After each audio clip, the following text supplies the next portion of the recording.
কোনো কিছু দিয়ে ভাত খেতে ইচ্ছে করছে না, এই রেসিপিটি ট্রাই করলে একদম পেট ভরে 2 প্লেট ভাত খেয়ে নিতে পারবেন।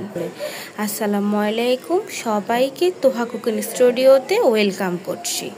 আজকে ভীষণ মজা করে বেলে মাছ দিয়ে আলু আর টমেটোর ঝোল রান্না করে দেখাবো। এখানে বেলে মাছ নিয়েছি আর 2টার মতো আলু কুচি করে কেটে নিয়েছি। সরিষার তেলের মধ্যে পেঁয়াজ কুচি দিয়ে দিয়েছি।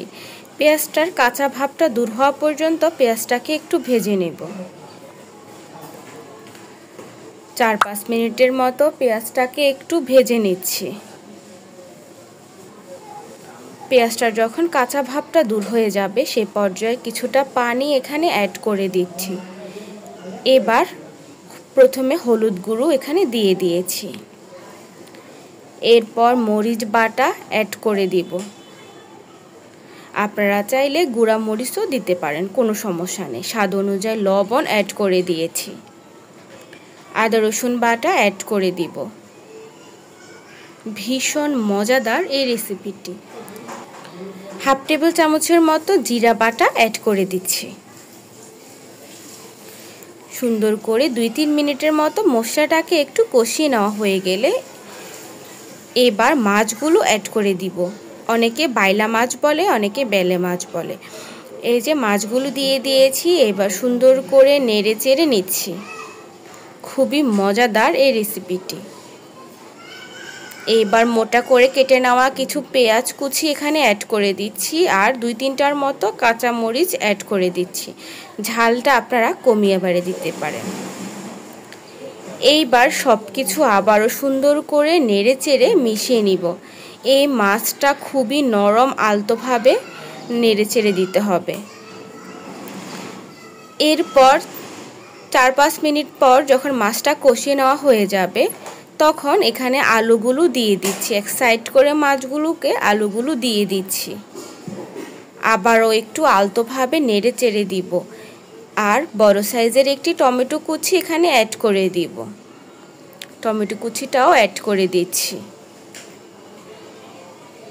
এ পর্যায়ে আলতোভাবে একটু নেড়ে চেড়ে দিব, কারণ মাছগুলো ভীষণ নরম। সুন্দর করে আলতোভাবে নেড়ে চেড়ে দিয়েছি।